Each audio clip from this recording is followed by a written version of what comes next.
हर हर बोले नमः शिवाय नमः शिवाय शिवाय हर हर बोले नमः शिवाय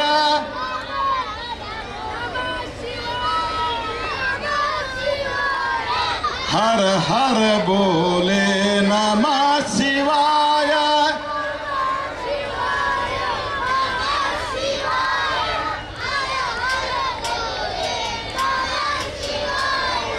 गंगाधरा शिव गंगाधरा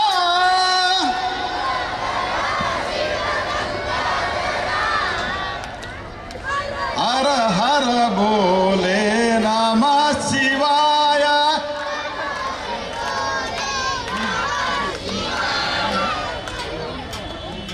हर हर ಇವತ್ತು ಶಿವರಾತ್ರಿ ಶಿವ ನಂಜನ್ನ ಕುಡಿದು ನಂಜುಂಡನಾದಂಥ ದಿವಸ ಇವತ್ತು. ಯಾವಾಗ ಹಾಲಾಹಲ ಉಂಟಾಗಿ ವಿಷ ಹೊರ ಹೊಮ್ತದಲ್ಲ, ಸಮುದ್ರ ಮಂಥನ ಆದ ನಂತರ ವಿಷ ಯಾರು ಕುಡಿಬೇಕು ಅಂತ ಬಂದಾಗ ಕುಡ್ದವ ಯಾರು? ಆ ಶಿವ ಮಲಗಿದ್ರ ಆ ಕುಡಿದ ನಂತರ ಪಾರ್ವತಿ ಏನು ಮಾಡಿದ್ಲಂದ್ರ ಅದನ್ನ ದೇಹದೊಳಗೆ ಇಳಿಲಿಕ್ಕೆ ಕೊಡ್ಲಿಲ್ಲ. ಅಕಸ್ಮಾತ್ ಶಿವ ಮಲ್ಕೊಂಡ್ಬಿಟ್ಟ ಅಂದ್ರೆ ಮಲಗಿದಾಗ ವಿಷ ಬಹಳ ಬಹಳ ಬೇಗ ಇರ್ತದಂತ.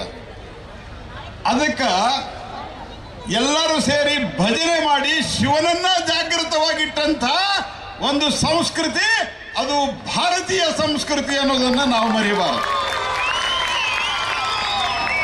ಹಾಗಾಗಿ ಇವತ್ತು ಭಕ್ತಿಗೆ, ಸಮರ್ಪಣೆಗೆ, ತ್ಯಾಗಕ್ಕೆ ಸಮರ್ಪಿತವಾದಂತಹ ದಿವಸ. ಈ ದಿವಸದಲ್ಲಿ ಇಲ್ಲಿ ಕಾಶಿ ವಿಶ್ವನಾಥನ ದರ್ಶನವನ್ನ ಇಲ್ಲೇ ಮಾಡಲಿಕ್ಕೆ ಅವಕಾಶವನ್ನ ಮುಂಡಗೋಡದ ಪೂಜ್ಯ ಸ್ವಾಮಿಗಳು ಮಾಡಿಕೊಟ್ಟಿದ್ದಾರೆ.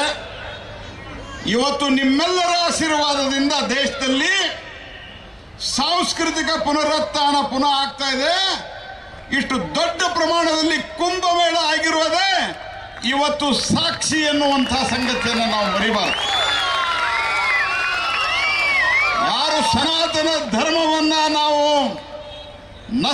ನಶಿಸಿ ಹಾಕ್ತೀವಿ ಅಂತ ಹೇಳ್ತಾ ಇದ್ರಲ್ಲ, ಕೆಲವರು ಹೇಳ್ತಾ ಇದ್ರು, ಇಲ್ಲಿ ನಮ್ಮ ದೇಶದ ಕೆಲವರು ನಾಯಕರಿದ್ದಾರೆ, ಈ ದೇಶನ ಒಂದಲ್ಲ ಅಂತ ಹೇಳ್ತಾ ಇದ್ರು.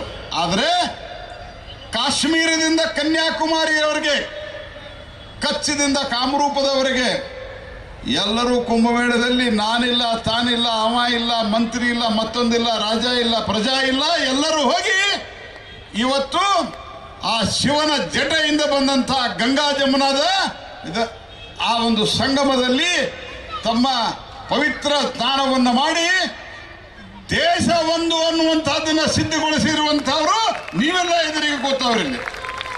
ಹಾಗಾಗಿ ಶಿವರಾತ್ರಿ ದಿವಸ ಸಂಕಲ್ಪ ಮಾಡೋಣ, ಈ ದೇಶದಲ್ಲಿ ಸನಾತನ ಧರ್ಮ, ಸನಾತನ ಸಂಸ್ಕೃತಿ ಉಳಿಸಲಿಕ್ಕೆ ನಾವು ಸದಾ ಕಾಲಕ್ಕೂ ಜಾಗೃತವಾಗಿರ್ತೇವೆ. ಅವತ್ತು ಶಿವ ನಂಜನ್ನ ಕುಡಿದು ಇಡೀ ಒಂದು ಬ್ರಹ್ಮಾಂಡವನ್ನು ಉಳಿಸಲಿಕ್ಕೆ ಸಂಕಲ್ಪ ಮಾಡಿದರೆ ಇವತ್ತು ನಾವು ಸಂಕಲ್ಪ ಮಾಡೋಣ. ಜಗತ್ತಿನಲ್ಲಿ ಒಂದೇ ಒಂದು ಧರ್ಮ, ಒಂದೇ ಒಂದು ಸಂಸ್ಕೃತಿ, ಮಾನವ ಧರ್ಮಕ್ಕೆ ಜಯವಾಗಲಿ, ಧರ್ಮದಿಂದಲೇ ಶಾಂತಿ ಅಂತ ಹೇಳುವಂತಹ ಈ ಒಂದು ಸಂಸ್ಕೃತಿಯನ್ನು ಉಳಿಸಲಿಕ್ಕೆ ನಾವು ರಾತ್ರಿ ಎಲ್ಲ ಜಾಗೃತ ಆಗಿರಲಿಲ್ಲ ಅಂದರೂ ಸಹಿತ ಜೀವನದಲ್ಲಿ ಜಾಗೃತಿ ಆಗಬೇಕು ಆಗ್ತೀವಿ ಅನ್ನುವಂಥ ಸಂಕಲ್ಪವನ್ನು ಮಾಡ್ತಾ ತಮ್ಮೆಲ್ಲರಿಗೂ ಶಿವರಾತ್ರಿಯ ಹಾರ್ದಿಕ ಶುಭಾಶಯ. ನಮಸ್ಕಾರ. ಹರ ಹರ. ನ್ಯೂಸ್ ಫಸ್ಟ್, ನಿರ್ಭೀತಿಯಿಂದ ನಿಮ್ಮ ಪರವಾಗಿ.